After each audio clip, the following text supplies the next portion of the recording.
네, 반갑습니다. 11월 13일 수요일 아침 시황입니다. 자, 전체 시장이 하락하는 모습입니다. 트럼프 랠리가 끝나는 거 아니냐 이런 얘기가 나올 정도입니다. 다우지수가 마이너스 0.86%, 나스닥은 마이너스 0.09%, S&P 500은 마이너스 0.29% 하락했습니다. 그동안 랠리를 주도했었던 테슬라라든지 이런 종목군들 전체적으로 하락세를 보이고 있고요. 엔비디아는 또 조금 올랐어요. 그래서 종목 간의 움직임들은 서로 다른 형태의 모습 보이고 있습니다만, 일단은 그동안 지속되어 왔었던 트럼프 랠리에 대한 부분들이 조금 소강 상태에 들어갔다 이렇게 볼 수가 있겠죠. 자, 해외 증시 쪽에서는 유럽 쪽도 지금 전체적으로 다 하락하는 모습이었습니다. 독일, 프랑스, 영국까지 다 빠지는 모습이죠. 어제 우리나라 증시가 많이 빠졌지만 우리나라뿐만 아니라 일본은 좀 덜 빠졌어요. 네, 근데 이것도 후반부에 좀 많이 밀린 모습이었고요.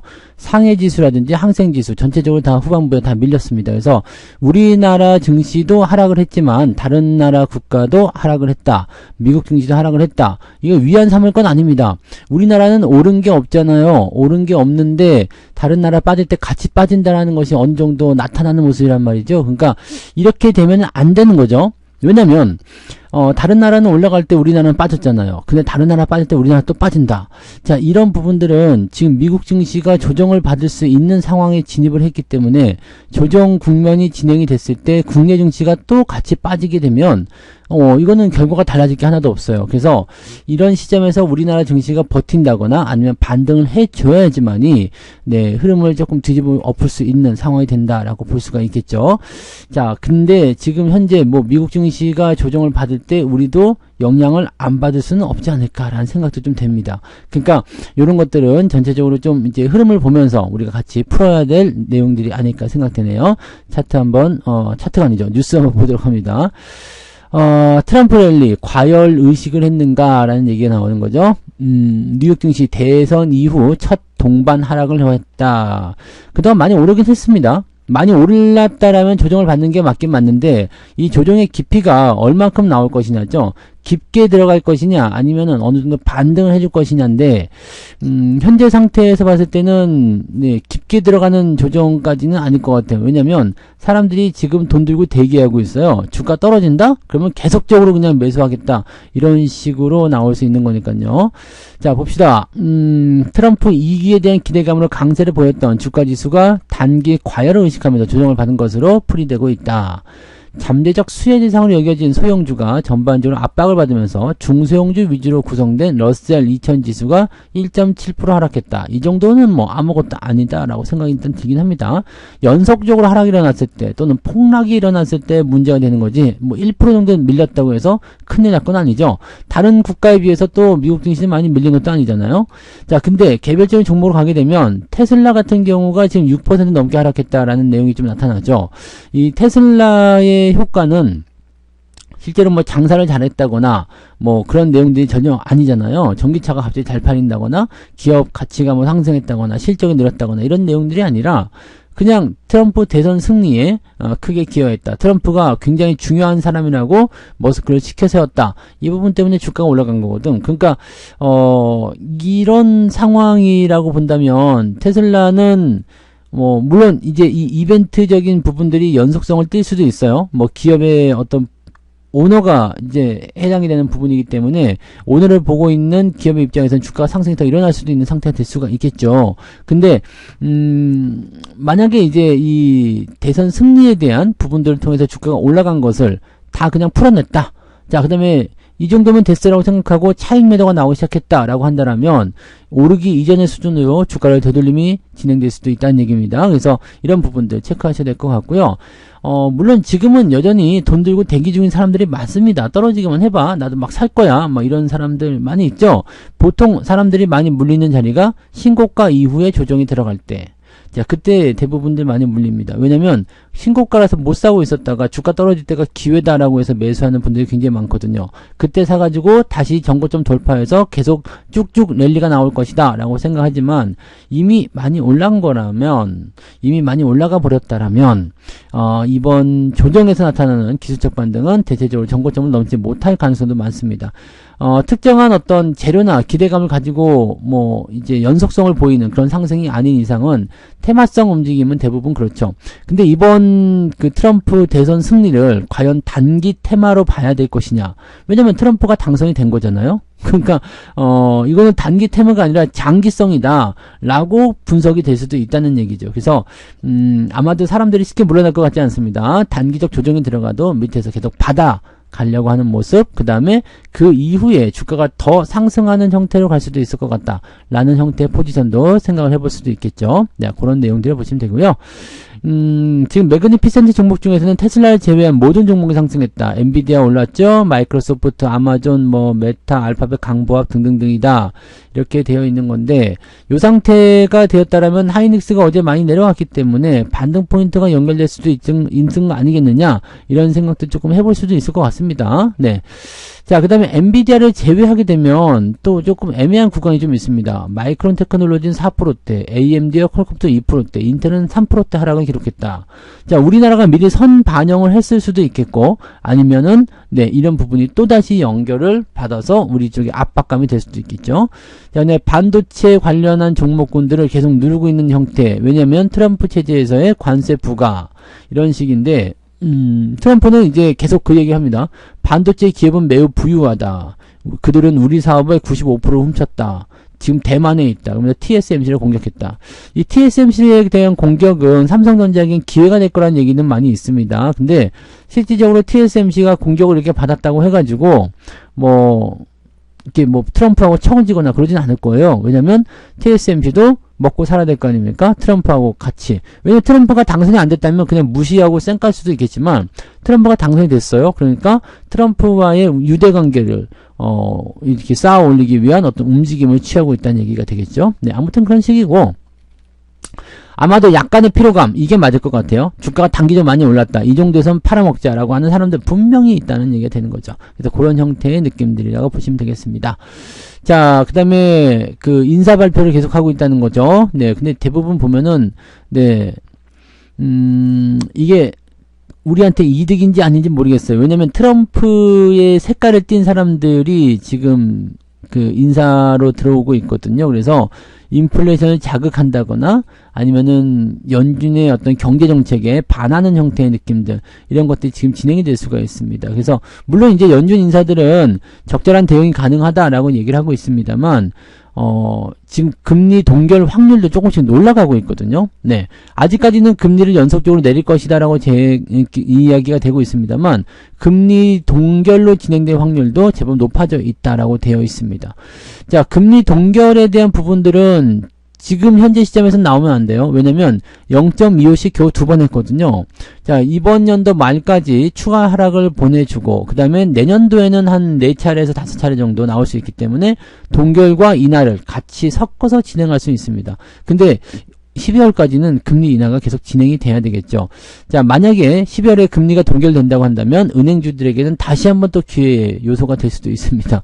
그래서 배당 매력은 별로 없을 것 같아 보이지만 고금리 기조가 유지된다 그러면은 4분기 실적도 나쁘지 않았어 라는 식으로 할 수가 있겠죠. 자, 국내은행 같은 경우는 이번 달 말에 있을 이 금통위 12월 28일입니다. 요때의 금통위가 제일 중요한 포인트가 될 것 같긴 합니다.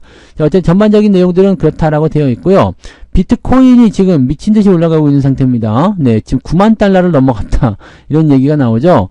이렇게 진료받으러 오던 할머니가 이제 비트코인 얘기를 하고 있더라. 이런 얘기 뉴스도 잠깐 본 것 같은데, 야, 코인이 계속 이렇게 올라가 버리게 되면, 자, 미국 증시도 많이 떨어져. 그럼, 됐어. 미국도 갈 필요가 없어. 코인으로 가. 이렇게 얘기가 나올 수가 있거든요.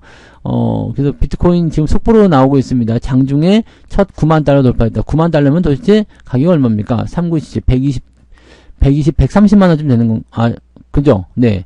개당 130만원 되는 건가? 1억 3천? 예, 1억 3천쯤 되는 건가요? 네, 그 정도 얘기가 나오는 거 본데, 네, 생각보다 많이 뛰고 있습니다. 그죠? 물론 이제, 이게 한꺼번에 몰리면 그럴 수 있어요. 근데 비트코인 가격이 너무 비싸니까 이제 비트코인을 사지 말고, 다른 코인 없어요? 그래서 도지코인이나 이런 쪽도 막 몰리고 있다 이런 얘기도 있더라고요. 네. 그런 형태의 느낌들 나오고 있습니다. 자, 코스피 2500포인트가 붕괴되면서 삼성전자는 또 52주 신저가다. 자, 이거는 여러분들 연동해서 생각할 수밖에 없습니다. 네. 삼성전자가 내려가는데 지수가 올라가길 바라면 안 되죠. 네. 삼성전자가 내려가면 지수도 같이 내려가는 겁니다. 삼성전자가 올라가면 지수도 같이 올라가는 거다 보시면 됩니다. 근데 삼성전자가 올라갈 때 지수는 안 올라갈 수도 있어요. 왜냐면 다른 종목군들이 찍어 누를 수도 있거든요. 그러니까 그런 부분들. 증권사 쪽에서는 삼성전자가 역대적 뭐 신저가다, 뭐 이제 가치가 저평가다, 뭐 이런 얘기 하고 있습니다만, 그럼에도 불구하고 매수는 글쎄 이런 얘기도 하고 있기도 합니다. 여러분들 그렇게 생각하죠? 네, 지금도 상당한 저평가, 말이 안 되는 가격 이런 거 생각하고 있지만, 저도 말씀드리지만 실질적으로 주가가 올라가려면 수급이 들어와야 되는데, 지금처럼 이렇게 강력한 수익이라는 부분을 보여주고 있는 투자처가 있기 때문에 투자자들이 한국 시장에 들어오기를 꺼려합니다. 자, 이런 상태가 됐을 경우에 과연 주가가 저평가라고 해서 올라갈 수 있겠는가? 쉽지가 않겠죠. 어느 정도 일시적 반등은 있을 수 있습니다. 근데 수급이 제대로 들어와 주지 않는 이상은 이 부분이 좀 어렵다는 얘기예요. 그래서 바닥에 대한 부분들이 잡혀갈 수는 있습니다만 주가가 상승하는 쪽에 대한 부분들은 확실하게 보고 들어가셔야 돼요. 그러니까 매수를 막 들어가지 마시고 반등, 네, 말씀드리죠. 상승이 연속적으로 나오면서 반등에 대한 포인트가 확실히 실릴 때, 이제는 여러분들 삼성전자 가격은 6만원대를 넘어간 다음에 매수하셔도 전혀 문제가 없거든요. 그러니까 떨어지고 있을 때 계속해서 매수를 확장하지 마시고 단기적 욕심보다는 장기적 추세 전환에 기대감이 생겼을 때, 그럴 때 진입하시는 게 여러분들에게 더 유리합니다. 완전 바닥에서의 매수보다는 추세를 확인하고 들어가는 전략, 그런 것들을 꼭 여러분들이 가시면 좋겠습니다. 뭐 문제는 뭐 HBM이다 뭐 자꾸 얘기하는데 HBM 문제가 아닌 것 같아요. 네. 이제는 HBM의 문제를 떠나서 뭐 칩스법 뭐 이런 것도 나오지만 칩스법도 문제가 아니고요. 실질적으로 근본적인 문제는 이렇게 외부적으로 갖다가 붙이는 것이 아니라 근본적인 문제는 뭐냐? 수급이 비어있다는 얘기죠. 계속해서 매도하고 있는 것이 가장 큰 문제라고 보시면 되겠습니다. 현재 뭐 예상 BPS가 56,000원이다 되어 있는데 지금 현재는 56,000원보다 안 되잖아요. 그러니까 이 PBR이 1배 미만으로 떨어졌다.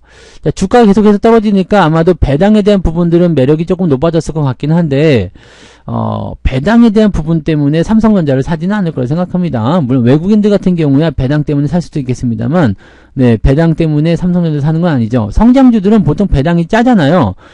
그렇기 때문에 이 주가가 상승하는 쪽에 베팅을 하는 입장이기 때문에 이 PBR에 대한 부분들이 1배 미만 떨어졌다? 네, 이것은 뭐 당장 큰 문제는 될 것 같지 않아요. 근데 PBR이 1배 미만으로 떨어지게 되면 어떻게 되겠어요? 네, 뭔가 기대감이 생길 수 있는 상황이 벌어지기 때문에 밸류업 이런 걸 좀 갖다 엮을 수 있으려나요? 그런 걸로 해서 올라갈 수 있으려나? 네, 그렇게 되려면 기관적 움직임이 먼저 나타나줘야지 되겠죠. 니들 먼저 사봐, 이렇게 얘기가 나와야 됩니다. 자, HBM과 관련된 부분, 공급 직전 뭐 이런 이야기들인데 글쎄요. 네, 공급 직전. 이게 뭐 공급을 해야지 되는 거라고 생각되고요. 솔직히 근데 HBM은 현재 문제는 아니에요. 공급은 어차피 하게 될 거고요. 공급을 한다 안 한다가 지금 현재 기업의 주가를 끌어내리고 있는 것은 아니다라고 보셔야 되는 겁니다. 그래서 삼성전자에 대한 인식, 국내 시장에 대한 실망, 이런 신뢰도가 굉장히 많이 낮아진 상태이기 때문에 실질적으로 사람들이 시장에 들어와 있지 않다라는 거, 그것이 가장 큰 악재 요인이다 보셔야 됩니다. 그것 때문에 주가 떨어지는 것이다라고 봐야 되는 거예요. 네, 그런 내용들이라고 보시면 되겠고요. 일단은 말씀드렸듯이, 네, 주가가 반등하는 모습이 나오기 전까지는, 네, 매수는 조금, 네, 지켜보고 반등한 다음에 진행하실 것을 권장해 드립니다. 네. 자, 그런 부분들 여기 있잖아요. 네, 손자 자랑하던 할머니가 오늘은 코인 얘기하고 있다. 할머니. 85세 할머니께서 비트코인 얘기를 하더라. 네. 안 하는 사람들은 모르겠지만 여기저기서 소리가 들리면 그런 게 있어? 그래 나도 한번 해볼까? 와, 걔 돈을 많이 벌었대. 이 코인을 돈 많이 벌었대. 그러면 나도 그거 하고 싶은 생각이 자꾸 든단 말이에요. 그렇게 되면은 대체적으로 사람들이 많이 몰리게 되고, 자, 왜인지 몰라요. 도지코인, 뭐 시바이누 뭐 이런 것들 보면 밈코인이거든요. 이게 왜 올라가는지 모르는 그런 종목들이라고 봐야 되겠죠. 네. 머스크가 비트코인보다 낫다라고 하면서 도지코인을 띄웠었는데, 그러면서 주가가 올라간 거거든요. 가격이 올라간 건데, 왜 비트코인보다 나은지, 그 부분에 대한 얘기가 없죠. 네, 그 다음에 도지코인은 솔직히 분석할 수 있는 사람, 밈코인, 트럼프 밈코인도 있어요. 뭐, 뭔지 모르겠는데, 트럼프 밈코인이라는 것도 있는데, 그게 올라가는 거예요. 이게 왜 올라가는 건데, 근데 이거는 왜 올라갔는데 라는 어떤 분석에 대한 포인트가 중요한 게 아니라 뭐가 중요하냐? 일단은 사람이 몰리는 게 중요한 거예요. 그죠? 네, 분석 누가 합니까, 이거. 그죠? 일단은 지금 단기적으로 주가가 올라가면 거기서 수익이 발생하니까. 그게 중요한 거 아닙니까? 그래서 일단 이런 테마나 급등, 현재 이런 뭐 약간 묻지마 투자 같은 그런 형태의 느낌들 같은 경우들은요, 일단은 사람들이 몰리면 주가가 올라간다, 가격이 올라간다, 거기서 수익이 발생하는 부분에서 이제 어느 정도 네, 주가가 이제 상승을 하게 돼서 좀 부담스러운 상황까지 가잖아요. 그러면 더 이상의 어떤 매수가 없는 상황, 이때쯤이 됐을 때 하락이 일어나게 되는데, 지금은 사람들이 뭐 이렇게까지 동네 할머니까지 몰릴 정도라면 네, 코인이 상투일 가능성도 있지만 단기적으로 추가 상승이 나타날 가능성도 있다는 얘기죠. 그러니까 이거는 반대로 봐야 돼요. 이거는 가지고 있다라면 떨어지는 시점에서 매도가 들어가야 되는 건데, 떨어지기 시작하면 네, 일단 상황을 보고 매도가 들어가야 되는 거고, 아까도 말씀드렸지만 트럼프 랠리가 끝났겠느냐, 코인 랠리가 끝났겠느냐. 야, 일단은 네, 조정을 보이는 것은 당연합니다. 그래서 꼭대기에 물린 사람들은 또 물리고 시작할 수도 있어요. 근데 사람들이 계속해서 이 떨어지는 가격이 오히려 더 싸다라고 생각한다면 내려갔다가 깊이 파지 않는 상태에서 매수가 더 유입될 수가 있어요. 사람들이 지금 보면은 믿지를 않죠. 그러니까 무슨 얘기냐면 국내 증시 오를 거야. 아, 됐고요. 미국 증시 떨어질 거야. 아, 됐고요. 이런 거. 네, 이런 식입니다. 그러니까 지금은 네, 올라가는 쪽, 가고 있는 쪽, 이런 쪽에 그냥 계속적인 베팅, 그 다음에 내려가고 있는 쪽은 계속적인 이탈, 이런 쪽이 나타나죠. 이거는 네, 한쪽으로만 쏠리는 형태이기 때문에 정상적인 상황은 아니죠. 그래서 결과적으로는 다시 원래 상황으로 돌아오지 않겠는가라는 생각이긴 한데, 글쎄요, 자금이 이쪽에서 이탈을 해서 사람들 이제 느낌이 들 거 아니에요? 이제 아, 큰일 났다, 조정이다, 이런 식의 느낌들은 대부분 고점에서 나타나는 부분이니까 거기서 나타나는 것들을 이제 느끼는 시점이 될 때까지는 시간이 좀 필요할 수도 있다는 얘기죠. 그래서 지금은 이렇습니다. 네, 미국장이나 코인이 조정을 받고 국내 장이 올라가 줘야 돼요. 이게 쉽지가 않은 상황이기 때문에 우리가 어렵게 느끼는 거지, 요것만 진행된다면 네, 자금을 다시 끌어올 수 있는 가능성이 있겠죠. 근데 이런 것을 하려면 정부의 강력한 정책이라든지 신뢰도 회복, 이런 것들이 무조건 필요할 거예요. 그래서 요 내용들이 있어야지 될 것이다 라고 보시면 됩니다. 자, 지금의 시장은 이렇게 보시면 될 것 같아요. 미국 시장, 트럼프 랠리, 그 다음에 비트코인, 이 코인 시장의 과열, 그 다음에 삼성전자의 하락으로 인한 그건 아니죠. 국내 시장의 하락으로 인한 전체 종목의 하락. 국내 시장만 이렇게 소외되는 그런 형태의 느낌입니다. 이것이 총체적인 문제고요. 요 세 가지 문제가 어떤 식으로 수급 분배를 해줄 것이냐에 따라서 이제 시장의 앞날이 달려있다라고 보셔야 되겠습니다. 그 정도만 체크하시면 되겠습니다. 뭐 다른 것들은 중요한 게 없어요. 네, 다른 것들은 그냥 거기서 거기이기 때문에 뭐 외부적인 어떤 부분의 변수가 아니라 사람들의 인식이 지금 현재 이렇게 변해버렸다라는 거죠. 이 바뀐 인식을 어떻게 해소를 해야 되느냐? 이걸 우리는 해소할 수 있는 방법이 없으니까 사람들의 인식이 다시 바뀌는 시점, 그 시점에서 다른 투자를 진행할 수 있을 것이다 라고 생각할 수가 있죠. 그러니까 지금은 네, 국내 시장에 대한 부분들은 반등 여부를 무조건 지켜보고 대응해야 된다는 거, 그것만 기억해 주시기 바랍니다. 오늘 삑 하고 올라간다? 네, 오늘 치고 올라간다? 그러면 오늘이 반등의 신호탄? 네, 지금은 신뢰도가 없기 때문에 그걸로 무조건이라고 볼 수 없어요. 상승하면 좋긴 좋겠지만 그런 부분들은 무조건이라고 볼 수 없겠고, 또 오늘 급락했다. 근데 오늘 급락하게 되면 약간 투매성이거든요. 그러니까 아침에 떨구고 나서 주가를 올릴 가능성도 분명히 있습니다. 그래서 어제 마감 시간에도 설명드렸지만은 아래쪽 지지선이 2450포인트 정도까지 형성돼 버리거든요. 그러니까 주가가 아침에 네, 반대 매매를 통한 주가 하락이 일어나게 된다면 그거 바로 받아서 올릴 가능성이 높습니다. 그러니까 그런 부분도 오늘 체크해 볼 필요성이 있다는 걸 참고해 주시면 되겠습니다. 자, 오늘 시장 움직임이 어떻게 변할 것인지는 아침 동시효과대에서 반대 매매가 얼마큼 나오느냐, 또 그 부분은 시장이 어떻게 해석하고 있느냐, 그 부분으로 해석하시면 되겠습니다. 자, 오늘 여기까지 하고요. 저는 장중시장에서 다시 오겠습니다. 고맙습니다. 본 방송에서 제공되는 모든 정보는 투자 판단의 참고 자료이며 투자의 최종 책임은 본 방송을 이용하는 본인에게 있습니다.